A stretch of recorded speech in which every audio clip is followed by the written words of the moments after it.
واجعله لنا هجتين يا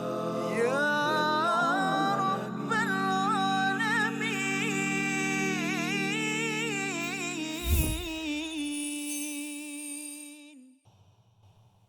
ومن يطع الله والرسول فأولئك مع الذين أنعم الله عليهم من النبيين والصديقين والشهداء والصالحين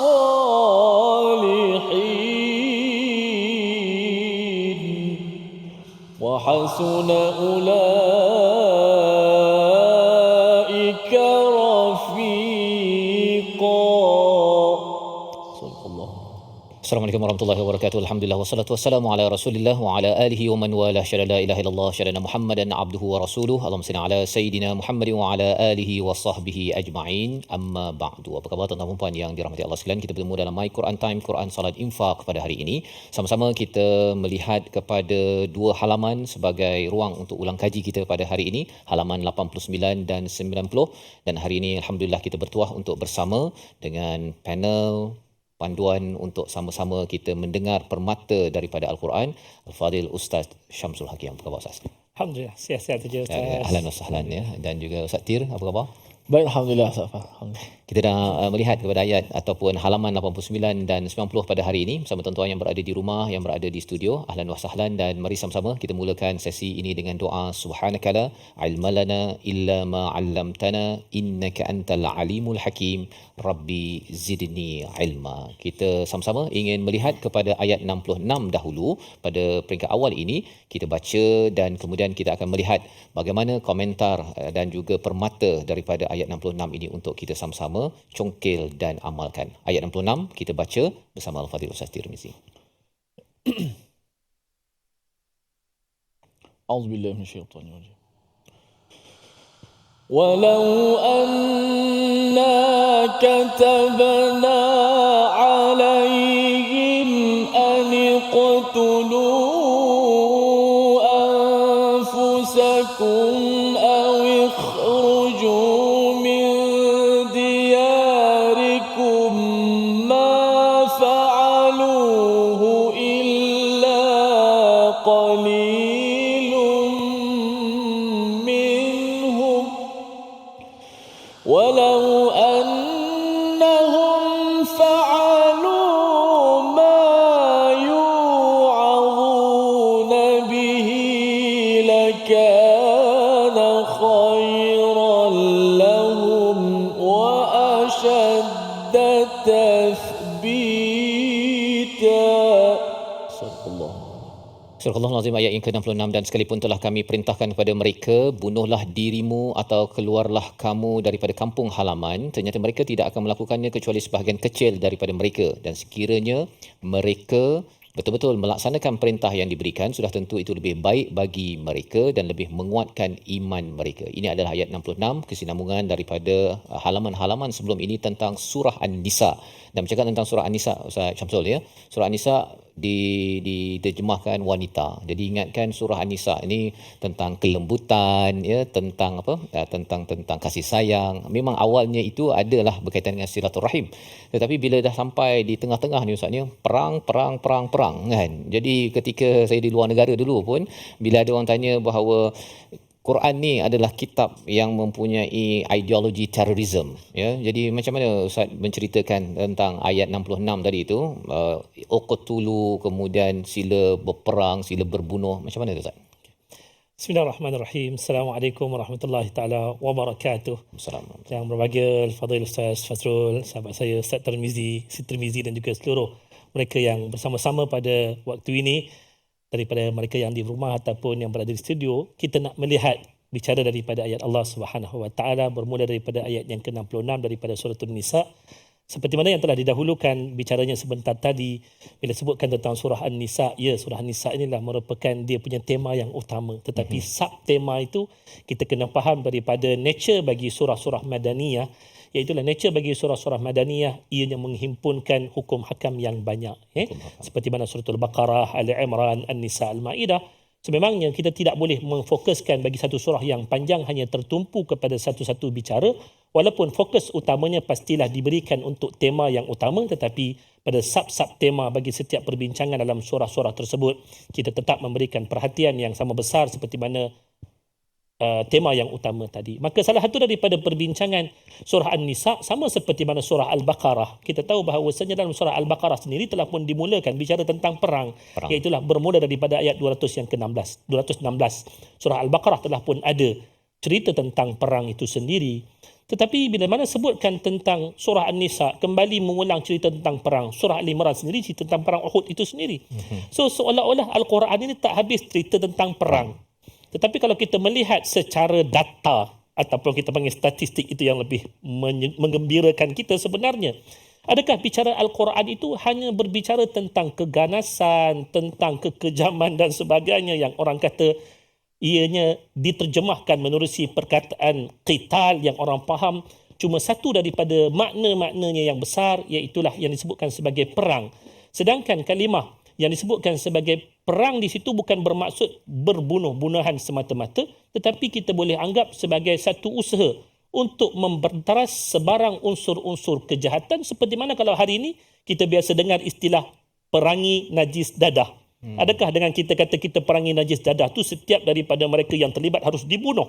Bahkan kita tahu sahabat-sahabat kita yang mungkin diuji oleh Allah dengan ujian tersebut, mereka lah insan yang paling banyak disantuni, diberikan peruntukan, dibimbing, sehinggalah apa yang dibenci oleh Allah dan juga Rasulnya itu kita dapat singkirkan daripada masyarakat.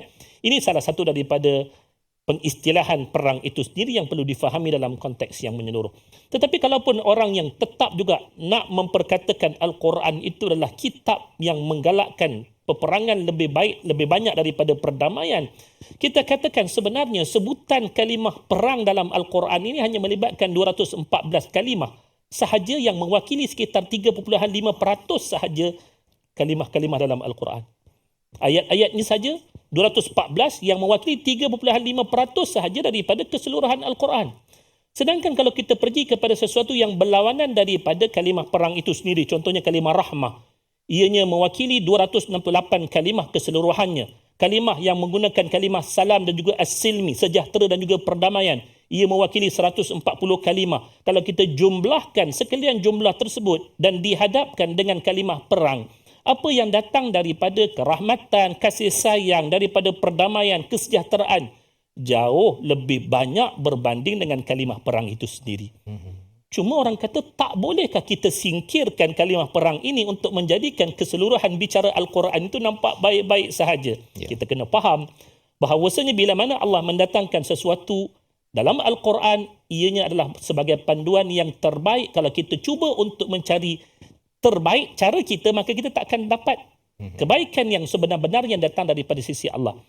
Yang pertamanya kalau kita katakan tujuan ayat perang ini didatangkan oleh Allah, yang pertamanya tak lain tak bukan, iaitulah Allah nak menunjukkan kepada kita kewajipan perang itu ataupun dipanggil jihad itu sentiasa ada dalam Islam sehinggalah kepada hari kiamat. Tidak ada mana-mana zaman yang boleh melonggarkan ataupun mencabut perkara ini dalam diri umat Islam.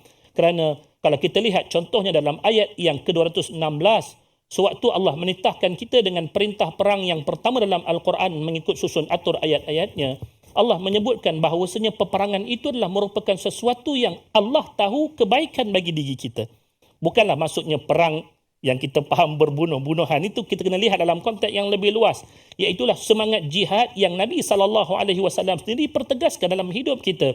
Selepas daripada terbukanya kota Mekah, Nabi menyebutkan la hijrata ba'dal fathi walakin jihadun wa niyah. Tidak ada yang namanya perpindahan daripada satu tempat kepada tempat yang lain seperti mana yang berlaku daripada hijratul Rasul sallallahu alaihi wasallam. Sebaliknya yang berbaki bagi kita umat Nabi Muhammad sallallahu alaihi wasallam, seandainya kita ingin mengekalkan kebaikan bagi umat ini, jihad itu perlu sentiasa ada. Maka inilah pelajaran yang pertama daripada ayat-ayat berkenaan tentang perang ini. Yang keduanya, Apa yang lebih besar daripada kita kata perang itu sendiri? Ianya adalah merupakan satu didikan daripada Allah Subhanahu Wa Taala untuk kita hidup sebagai hamba yang sebenar. Kalau kita lihat ayat yang ke-66 ini, ayat ini ditujukan kepada orang-orang munafik. Bagaimana orang-orang munafik kata Allah, kalaulah Allah perintahkan kepada mereka untuk pergi berjuang, berjihad pada jalan Allah. Satu ketika bila mana mereka hidup pada zaman Nabi SAW, Allah yang mengetahui kebaikan bersama-sama dengan perjuangan Nabi. Malangnya pada ketika itu orang-orang munafik tak sanggup untuk tunduk kepada ketetapan Allah Subhanahu Wa Taala tersebut, sehingga hilang daripada mereka kebaikan dunia dan kebaikan akhirat.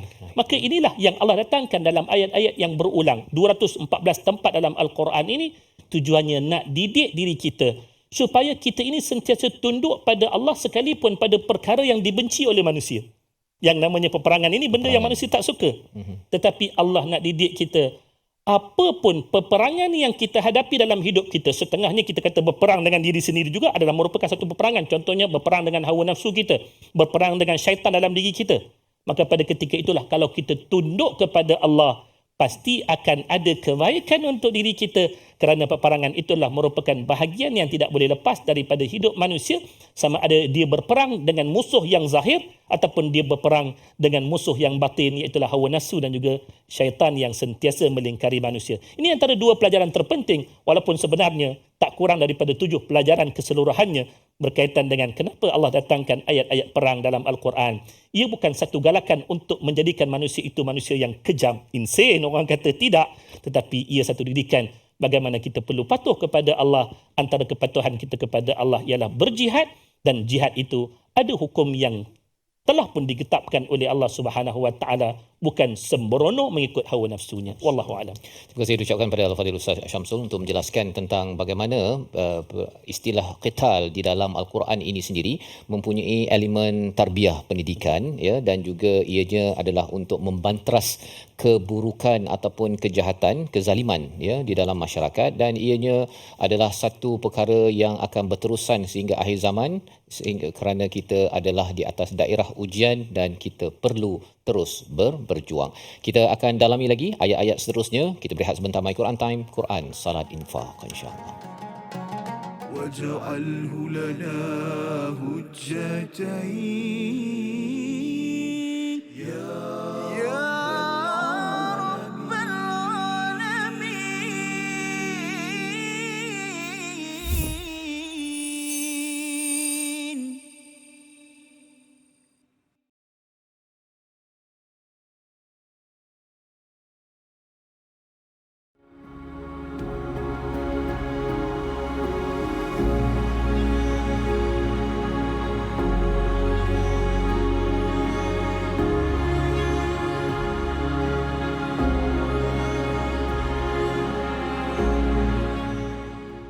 Al-Quran. Pelajari dan dalami kesempurnaan bacaan mengikut hukumnya. Fahami dan hayati maksudnya. Amalkan dan jadikannya sebagai panduan kehidupan. Bukan hanya kita belajar tadabbur, bahkan kita akan belajar tajwid secara mendalam dan ada segmen hafazan. Saksikan episod baharu My Quran Time 2.0 setiap hari 12.30 hari di TV9, juga di saluran Astro 149. مجاهينا وارزقنا تلاوته.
واجعله لنا هجتين يا رب العالمين.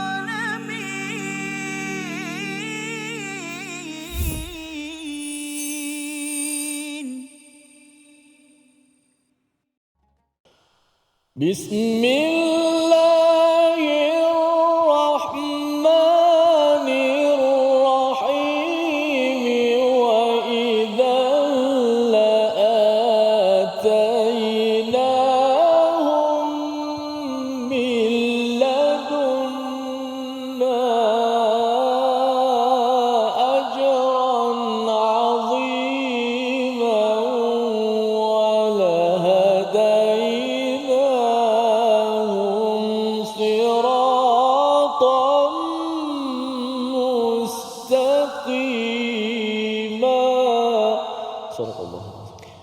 Kembali kita dalam My Quran Time, Quran Salat Infak. Pada hari ini sama-sama kita mengulang kaji halaman 89 dan 90 daripada surah An-Nisa, surah yang keempat yang diterjemahkan sebagai wanita. Dan sebentar tadi sudah pun kita melihat bahawa salah satu daripada subtema di dalam surah An-Nisa ini bercakap tentang qital, tentang perjuangan, ya, tentang peperangan. Dan peperangan ini adalah salah satu daripada puncak dalam kebaikan, kerana ia bukan sekadar untuk kita berbunuh-bunuhan, tetapi atas dasar pendidikan dan juga untuk membantras sebarang kezaliman yang boleh berlaku dalam sesebuah negara ataupun negeri. Dan lebih daripada itu, pada ayat 67-68 sebentar tadi bersama Al-Fadhil Ustaz Tirmizi dibacakan ayat, dan dengan demikian pasti kami berikan pada mereka pahala yang besar daripada sisi kami, dan pasti kami tunjukkan kepada mereka jalan yang lurus. Rupa-rupanya bercakap tentang qital, tentang jihad ini Ustaz, ya, dinyatakan di sini ada ganjaran dan jalan lurus. Kalau boleh cerita sikit apa kaitan jalan lurus dengan qital ini, dan kalau kita zaman sekarang ni kalau duduk depan TV ni bukan pergi berperang kan, adakah tidak berada di atas jalan yang lurus? Kenapa Allah Subhanahu Wa Taala menyebutkan bahawasanya ganjaran daripada jihad yang kita lakukan, daripada qital yang kita buat, yang kita sebutkan tadi, qital itu dalam konteks yang lebih luas, kita memerangi sekalian perkara yang Allah Subhanahu Wa Taala benci. Sekalipun terkadang benda itu kita sendiri sukai akannya. Kita akan menentang sekalian perkara yang Allah benci, dan kita nak bawa diri kita dan seluruh yang kita lakukan penentangan tersebut kepada jalan yang kita tahu Allah Subhanahu Wa Taala akan mencintai dan meredai akannya. Maka di situlah Allah Subhanahu Wa Taala menjanjikan bagi siapa yang melakukan perkara yang dibuat sekalipun dalam keterpaksaan tadi. Susah sebenarnya nak melakukan qital ataupun jihad ni, sebab ianya adalah antara amal-amal yang menuntut kepada kita kesungguhan. Kalimah jihad itu sendiri daripada kalimah mujahadah, iaitu kesungguhan. Maka daripada orang yang sanggup untuk merendahkan yang lain daripada Allah sehingga mengangkat Allah Ta'ala itulah sebagai yang tertinggi daripada segala-galanya yang disebutkan oleh baginda Nabi SAW sebagai jihad fi sabilillah, iaitulah li'a'la kalimatillah, untuk kita nak mengangkat kalimah Allah itu lebih tinggi daripada yang lain. Maka Allah membalasnya kepada kita dengan menunjukkan jalan manakah yang paling baik. Sekalipun terkadang kita tahu disebutkan di awalan tadi bahawasanya apa yang kita buat tu kadang-kadang bertentangan dengan keinginan. Perkara yang kita nampak mungkin baik untuk kita, tak semestinya baik untuk kita. Tetapi jaminan daripada Allah, walladzina jahadu fina lanahdiyannahum subulana, ayat yang terakhir daripada surah Al-Ankabut yang menutup surah Al-Ankabut setelah daripada Allah memberikan amaran yang awal bahawasanya orang-orang yang beriman tidak dibiarkan mereka itu mengungkapkan kami beriman, melainkan kami akan diuji. Bila mana kita diuji, kita mungkin menjadi keliru dengan kehidupan ujian tersebut. Tetapi bagi mereka yang melakukan mujahadah, yang melakukan qital, mereka akan dapat petunjuk daripada Allah selalu apa yang terbaik untuk diri mereka, seperti mana yang telah pun dilakukan oleh para nabi, yang telah dilakukan oleh orang-orang yang berlaku jujur dengan Allah Subhanahu Wa Taala.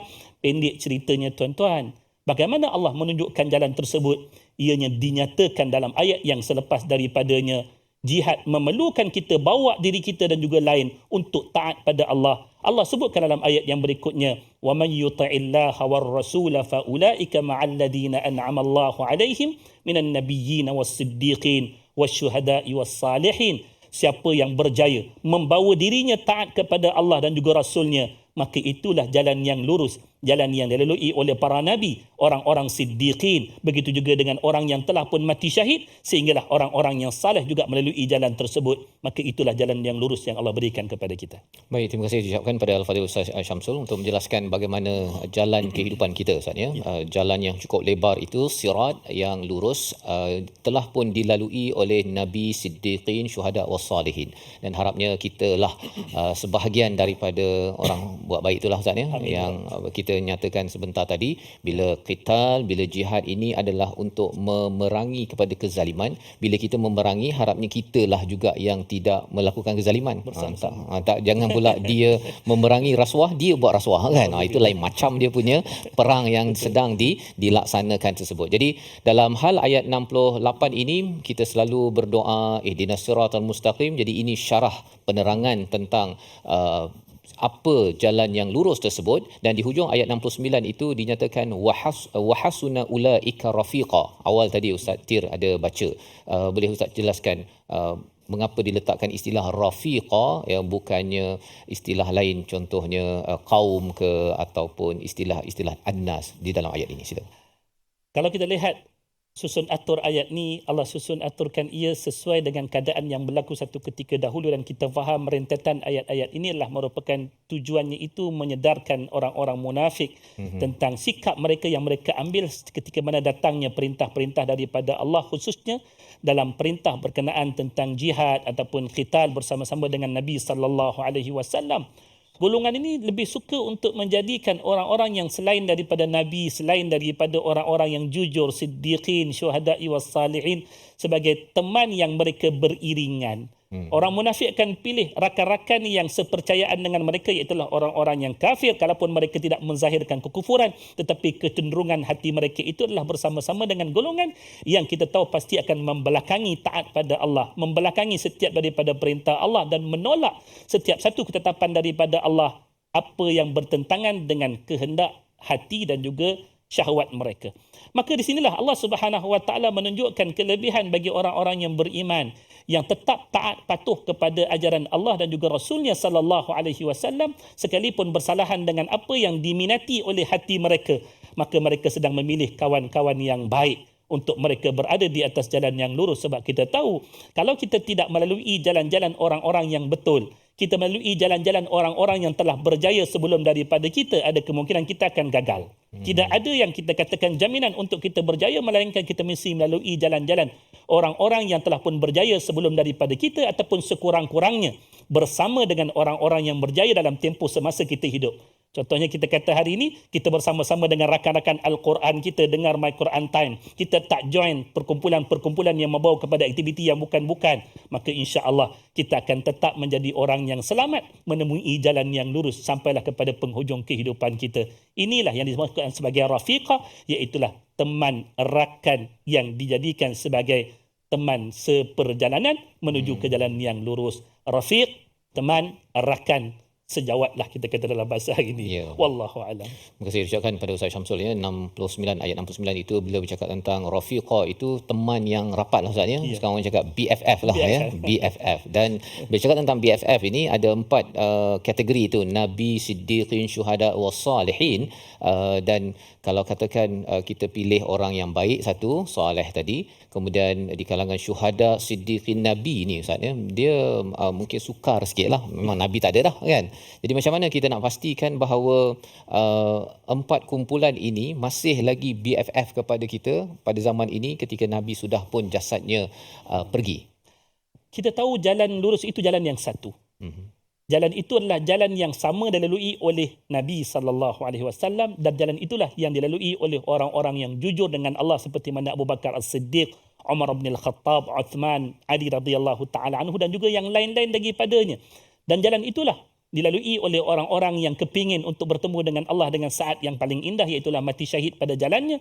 Dan jalan itulah akan dilalui oleh orang-orang yang kalaupun dia tidak beroleh kedudukan yang terdahulu daripada Nabi, dia juga bukan merupakan orang yang sampai ke darjat siddiqin. Kalaupun dia tak sampai kepada darjat orang-orang yang mati syahid, sekurang-kurangnya dia juga menjadi sebahagian daripada orang-orang yang saleh yang tetap melalui jalan yang lurus, yang satu yang tidak ada lain daripadanya. So, kita letakkan yang paling tinggi itu kita punya target, kita nak bersama-sama dengan Nabi. Bila mana kita bersama-sama dengan Nabi, yang lain juga kita akan bersama-sama dengannya. Mudah-mudahan Allah himpunkan kita dalam kelompok yang satu ini, iaitulah mereka yang berserta dengan Nabi serta orang-orang yang jujur dengan Allah, orang-orang yang telah pun membenarkan janji mereka untuk melihat syahid itu berada di hadapan mata dia, dan sekurang-kurangnya mereka meletakkan diri mereka dalam kelompok orang-orang yang berbuat baik, orang-orang yang saleh, insya-Allah. Masya-Allah ya. Jadi itu adalah satu checklist penting lah Ustaz ya. Kalau katakan dalam telefon kita tu biasanya kena tengok mana satu orang yang soleh tu kan, dan kalau boleh semuanya soleh-soleh dalam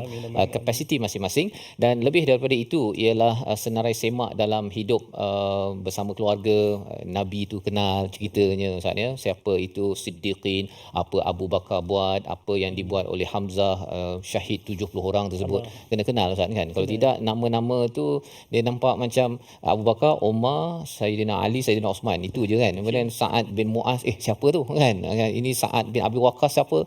Perkara-perkara itu sebagai satu respon pada ayat 69, jika mereka lah sebagai BFF, maka ianya sebagai senarai semak untuk kita susuri kisah mereka menjadi motivasi dalam hidup kita seterusnya. Kita berehat sebentar, kembali semua selepas ini. My Quran Time, Quran Salat Infaq, insya-Allah. واجعله لنا هجتين يا رب العالمين.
جاهينا وارزقنا تلاوته.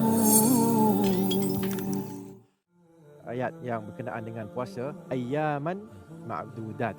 Okey, ini adalah hari-hari yang sedikit sahaja. Sekarang ni pun dah sampai 20 dah. Kita tak perasan dah sampai 20 dah, okey. Dengan itu yang tak boleh buat ialah kita tak boleh mengabaikan masa kita. Kita akan ditanya tentang masa kosong kita. Okay, dan Nabi SAW sebutkan ni'matan maghbunun fihima kathirun minan nas, dua nikmat yang kebanyakan manusia terpedaya dengan nikmat ini. As-sihhatu wal faragh. Sihat maksudnya badan yang sihat. Al-faragh masa yang ada, yang kosong. Okay, so bila masuk malam tu tak tahu nak buat apa. Itu masalah tu sebenarnya. Okay, isikan masa yang kosong itu dengan apa yang kita sebutkan tadi, apa saja bentuk amalan ibadat, sama ada yang khusus ataupun yang umum, membantu orang Islam, membantu binatang ke apa semua yang memerlukan bantuan, kita bantu. Dengan itu kita dah mengisi masa kita. Okay. So jangan, yang tak boleh buat adalah jangan kita buang masa.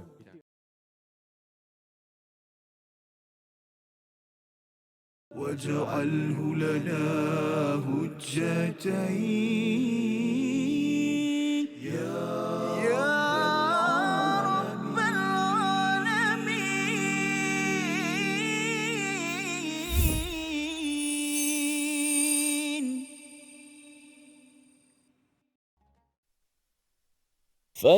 فليقاتل في سبيل الله الذين يشرون الحياة الدنيا بالآخرة ومن يقاتل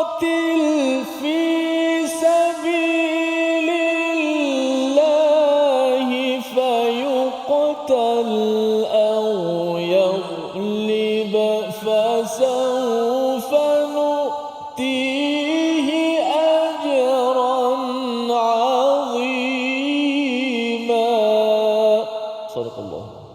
Kembali kita dalam My Quran Time, Quran Salat Infak. Pada hari ini sama-sama kita mengulang kaji pada halaman 89 dan 90, dan sebentar tadi dibacakan ayat 74. Kerana itu hendaklah orang-orang yang menjual kehidupan dunia untuk kehidupan akhirat berperang di jalan Allah, dan barang siapa yang berperang di jalan Allah lalu gugur atau memperoleh kemenangan, maka akan kami berikan pahala besar kepadanya.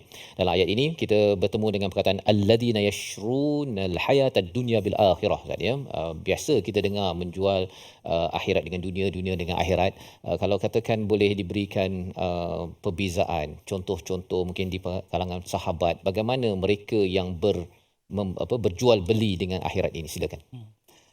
Cerita tentang jual beli antara dunia dan juga akhirat ni ada dua kelompok manusia. Satu yang menjual dunianya dengan akhiratnya, dan ada yang menjual akhiratnya dengan dunianya. Siapa yang menjual akhiratnya untuk dunianya, maka dia adalah orang-orang yang paling merugi, sebab dia telah pun membeli sesuatu yang sangat-sangat nilainya rendah berbanding dengan apa yang telah dilepaskan daripada apa yang menjadi hak milik dia asalnya. Tetapi siapa yang menjual dengan sesuatu yang murah nilainya, iaitulah dunia ini, untuk sesuatu yang lebih mahal nilainya, maka dia adalah orang-orang yang beruntung.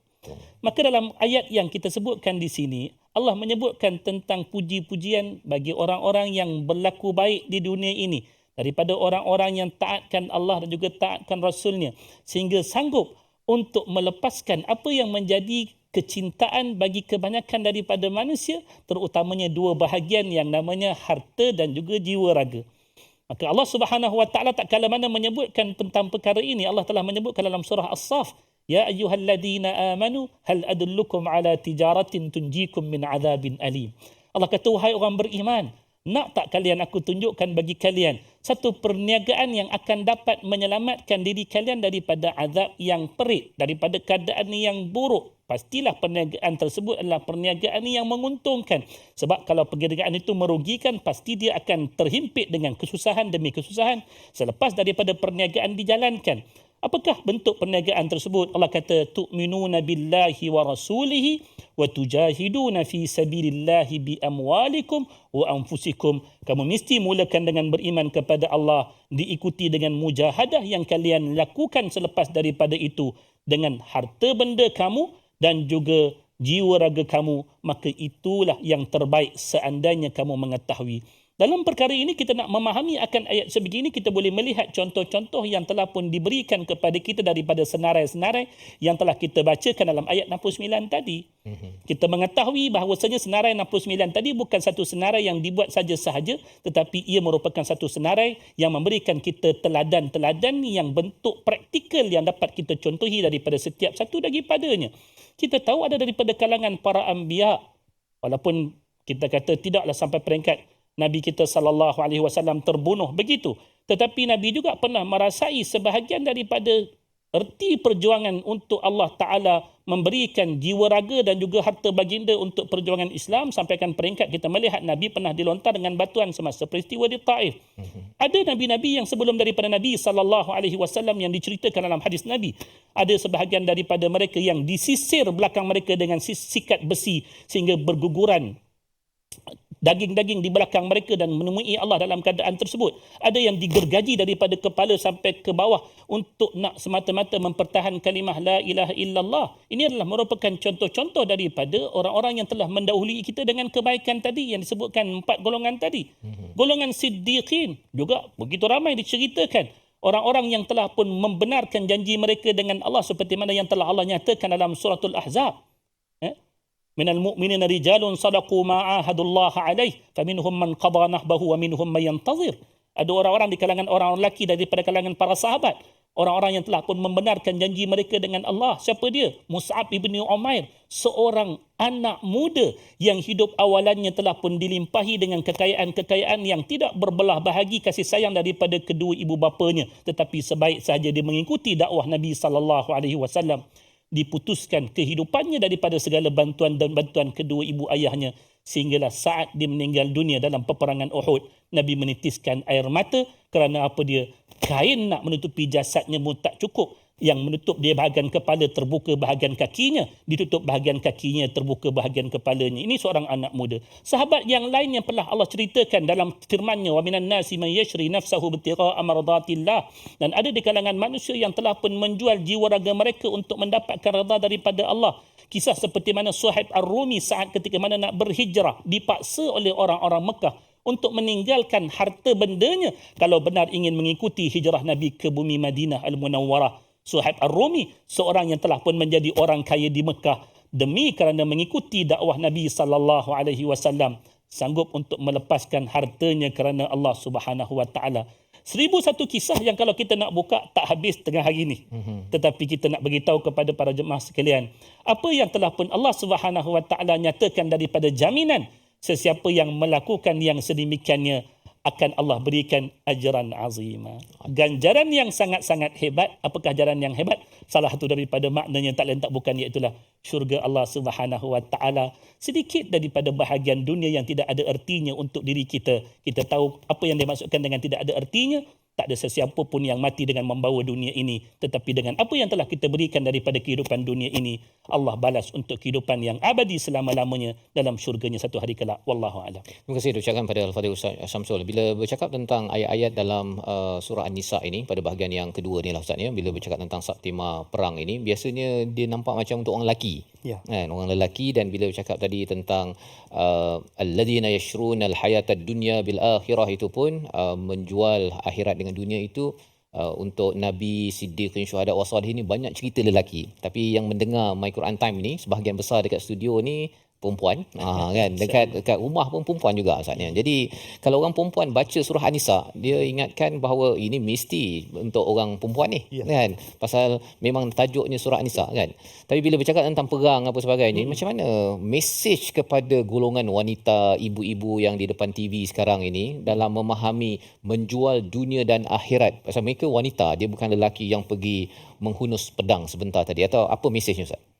Menarik ya, kalau sebelum daripada ini kita melihat bahawasanya bila disebutkan tentang orang lelaki, disebutkan dalam ayat bicara sebelum daripada ini, ayat 36, ar-rijalu qawwamun 'alan nisa, orang lelaki itu bersifat sebagai pelindung, orang yang memberikan nafkah kepada keluarga, disebutkan sebagai tiang utama bagi keluarga. Tetapi kita faham di balik kehebatan seorang lelaki, kalau tidak ada wanita yang memahami keperluan orang lelaki untuk berjihad, mereka lah yang akan menegah suami mereka daripada melangkah keluar mengikuti jalan-jalan dakwah Nabi, jalan-jalan perjuangan Nabi sallallahu alaihi wasallam. Kita ambil contoh mudahlah. Kalau kita kata kita tak ada isteri yang memahami tentang istilah jihad yang disebutkan memerangi setiap benda yang dibenci oleh Allah dan berjuang untuk mendapatkan kasih sayang daripada Allah.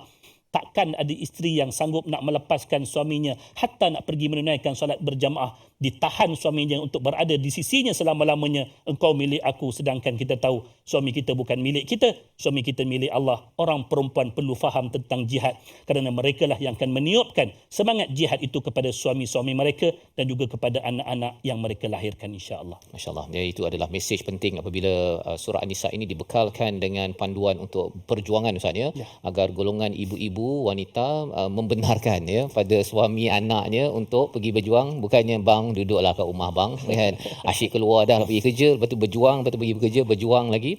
Itu bukan perkataan bagi seorang wanita yang mendalami surah An-Nisa, kerana surah ini bukan sekadar untuk orang lelaki saja ya, untuk orang perempuan dan orang lelaki perlu perjuangkan golongan wanita yang dipandang kelas kedua ya, hina pada suatu masa dahulu. Tetapi apabila Tuhan Allah memperjuangkan wanita, golongan ibu perlu memperjuangkan hak-hak Allah dalam kehidupan ini. Kita berehat sebentar, kembali semula selepas ini My Quran Time, Quran Salat Infaq. واجعله لنا هجتين يا رب العالمين.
وجاهنا وارزقنا تلاوته.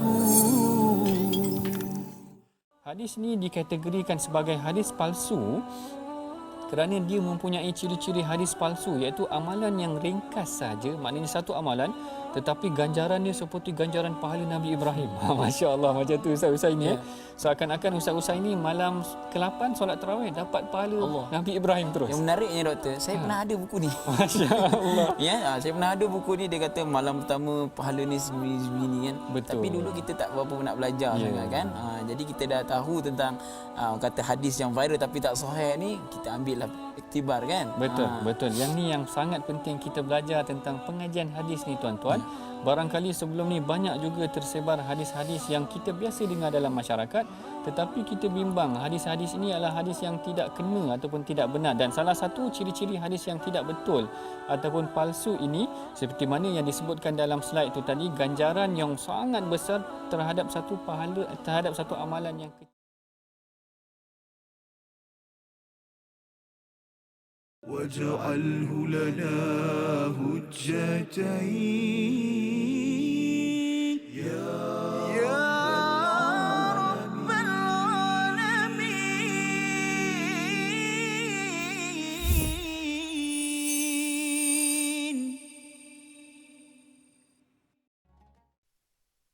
الذين آمنوا يقاتلون في سبيل الله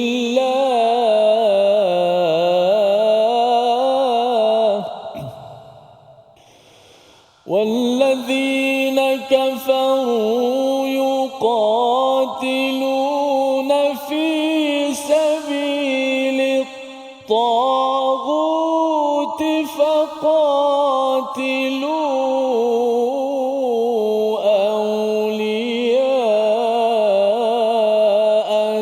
الشيطان إن كيد الشيطان كان ضعيفا. Surah Al-Nazim kembali kita dalam My Quran Time, Quran Salat Infak. Kita mengulang kaji pada halaman yang ke-89 dan 90, dan sebentar tadi dibacakan ayat yang ke-76 daripada surah keempat, surah An-Nisa, yang diterjemahkan orang-orang yang beriman, mereka berperang di jalan Allah, dan orang-orang yang kafir berperang di jalan Taghut. Maka perangilah kawan-kawan syaitan itu, kerana sesungguhnya tipu daya syaitan itu amat lemah. Dalam ayat yang ke-76 ini Ustaz, ada dua objektif, sabilillah dan sabilit taghut. Kalau boleh Ustaz jelaskan apa maksud taghut itu sendiri, dan di hujung itu dinyatakan syaitan punya perancangan ni lemah kan, tapi ramai pula yang tergelincir. Macam mana tu Ustaz? Yang pertamanya kita lihat bagaimana dalam konteks jihad ini kita ada jalan yang telah pun Allah tunjukkan kepada kita, iaitulah kita mestilah menjadikan apa sahaja yang kita lakukan daripada bahagian jihad ini adalah untuk fi sabilillah, yang telah pun dijelaskan dalam hadis Nabi SAW sebagai a'la'i kalimatillah. Tidak ada niat yang lain, tidak ada tujuan yang lain, melainkan hanyalah untuk Allah, untuk mengangkat kalimah Allah itu sentiasa berada di atas berbanding dengan yang lain daripadanya. Tetapi kalaulah ada sebarang bentuk perjuangan-perjuangan yang lain yang cuba disogokkan kepada kita tetapi matlamatnya tidak membawa untuk meningkatkan, meninggikan kalimah Allah, maka itulah yang jalan yang lain daripada jalan fi sabilillah. Maka apa saja yang lain daripada jalan fi sabilillah itulah yang dinamakan sebagai jalan taghut, iaitu jalan yang membawa kita lari daripada mentaati Allah dan juga Rasulnya. Bayangkan kita kata hari inilah, kalau kita jadikan apa saja perjuangan kehidupan, contohlah kita kata hari ini kita nak jadikan perjuangan hidup kita untuk menjadikan diri kita kaya, contohlah ekonomi, jihad ekonomi. Tetapi kalaulah jihad ekonomi itu tidak diletakkan matlamatnya sebagai jalan untuk mentaati Allah Subhanahu Wa Taala, kita tahu apa kesudahannya. Bila mana kita jadi kaya, kita akan jadi makin menyombong, tak ubah perangai kita akan jadi seperti mana Qarun, yang bila mana Allah berikan kekayaan kepada dia, bukan menjadikan dia lebih tunduk tetapi menjadikan dirinya lebih sombong. Dia macam mana kalau ada yang memperjuangkan kalimah Allah kan dalam ucapannya, tetapi dalam masa yang sama di tengah-tengah tu dia tergelincir pula, dia terpana dengan kereta besar dan rumah besar, pangkat besar. Macam mana tu Ustaz? Ini yang disebutkan di hujung tu tadi, inna kaidash syaitani kana dha'ifa. Tetap kita kena ingat bahawasanya dalam kita melakukan sesuatu ketaatan kepada Allah, ada satu makhluk yang mengintai-ngintai peluang untuk nak menjatuhkan kita daripada jalan yang lurus tersebut, yang namanya syaitan. Walaupun yang dikatakan tipu daya syaitan ini well known among the humankind. Kita sebutkan tipu daya syaitan ini sedia dimaklumi oleh kita semenjak daripada zaman Nabi Adam. Cerita peringatannya dah banyak, tetapi disebabkan kita tidak berwaspada, kita tidak memohon perlindungan daripada Allah, kita tidak meletakkan diri kita pada keadaan yang sentiasa menjaga keikhlasan dalam kita melakukan ketaatan tersebut, ini memungkinkan perangkap-perangkap yang mudah itu juga boleh menyebabkan kita terjebak akhirnya. Maka lantaran itulah kita ambil ingat pesan daripada syaitan iblis sendiri, illa ibadaka minhumul mukhlasin. Sesuatu yang insya-Allah yang akan menjamin insya-Allah sampai ke penghujungnya, jalan yang kita lalui itu ialah fi sabilillah, bukan sabilit taghut, iaitulah antaranya menjaga ikhlas dalam perjuangan. Sebab pernah berlaku satu ketika dalam zaman Nabi SAW, ada seorang lelaki yang telah pun dilihat oleh para sahabat yang lain, dirinya itu orang yang mati syahid, tetapi Nabi kata dia akan masuk ke neraka. Terkejut sahabat yang lain. Kenapa begitu?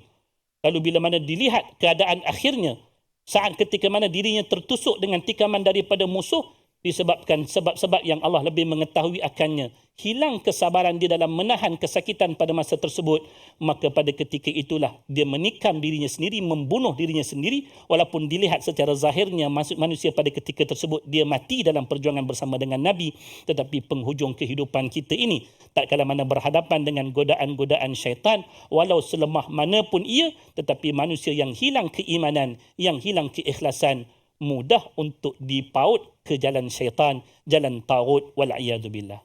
Terima kasih diucapkan kepada Ustaz Syamsul untuk menjelaskan keyword perkataannya ialah ikhlas tadi itu Ustaz, ya, sesuatu yang perlu kita usahakan. Dan apabila kita ada surah Al-Ikhlas itu sebagai surah untuk kita membina, membersihkan ketauhidan kita kepada Allah Subhanahu Wa Taala pada setiap derap langkah kita dalam perjuangan fi sabilillah. Kerana ketika melalui jalan itu tu dia ada pula tadi tu kan, ada godaan-godaan tersebut dan ianya boleh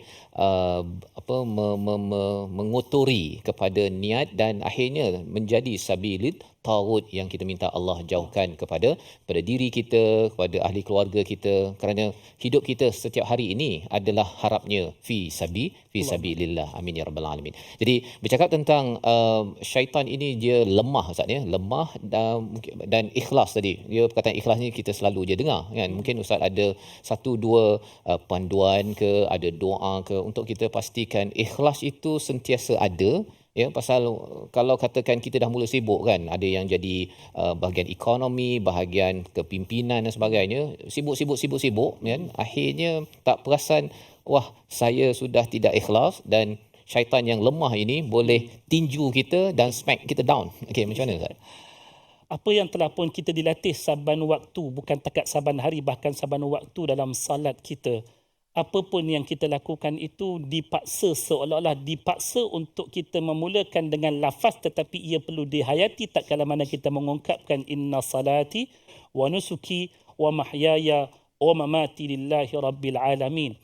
Kita teringat dengan ungkapan Nabi SAW, bagaimana baginda menetapkan akan jiwa dan juga hati baginda untuk kekal berada di atas jalan tersebut, selain daripada doa yang disebutkan Allahumma ya muqallibal qulub tsabbit qalbi ala dinik.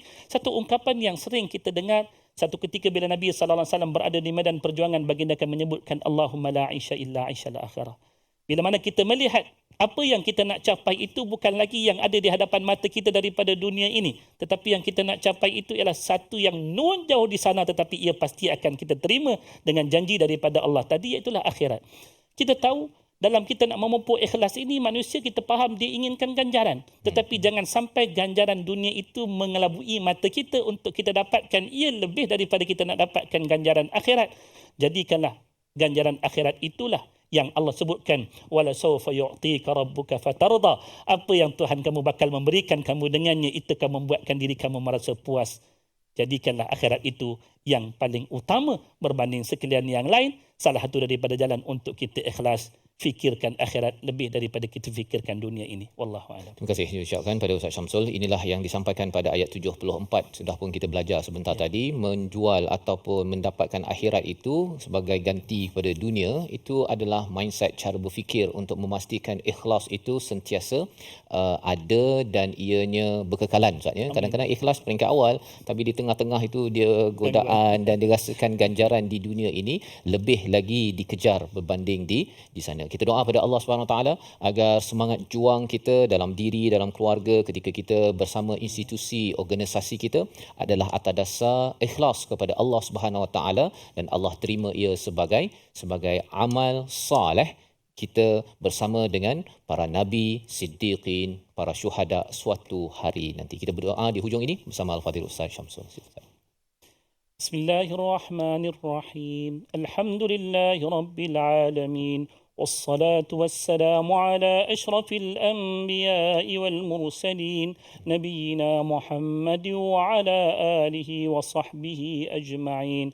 اللهم إنا عبيدك بنو عبيدك بنو إمائك نواصينا بيدك ماض فينا حكمك عدل فينا قضاؤك نسألك اللهم من كل اسم هو لك سميت به نفسك أو أنزلته في كتابك أو علمته أحدا من خلقك أو استأثرت به في علم الغيب عندك أن تجعل القرآن العظيم ربيع قلوبنا ونور صدورنا وجلاء أحزاننا وذهاب همومنا وغمومنا. اللهم ذكرنا منه ما نسينا وعلمنا منه ما جهلنا وارزقنا تلاوته آناء الليل وأطراف النهار واجعله لنا حجة يا رب العالمين. صلى الله على نبينا محمد وعلى آله وصحبه وسلم والحمد لله رب العالمين. Minna wa minkum taqabbal ya karim. Moga-moga Allah mengabulkan doa kita, dan saya ucapkan terima kasih kepada Al-Fadhil Ustaz Syamsul bersama pada hari ini, Ustaz. Alhamdulillah, jazakumullah khair, dan juga Ustaz Tirmizi yang menemankan kita untuk membaca, untuk kita mendapatkan lebih banyak ganjaran daripada Al-Quran.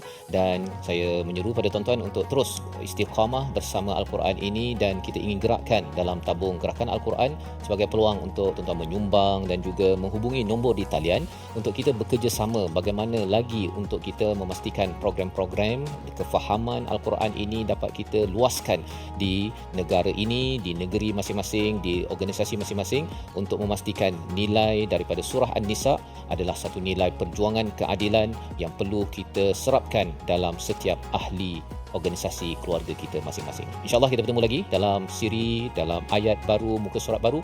My Quran Time, Quran, Salat, Infaq, insyaAllah.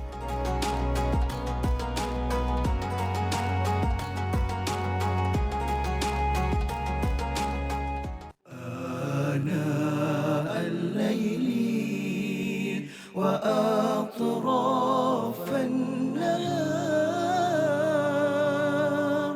واجعله لنا هجتين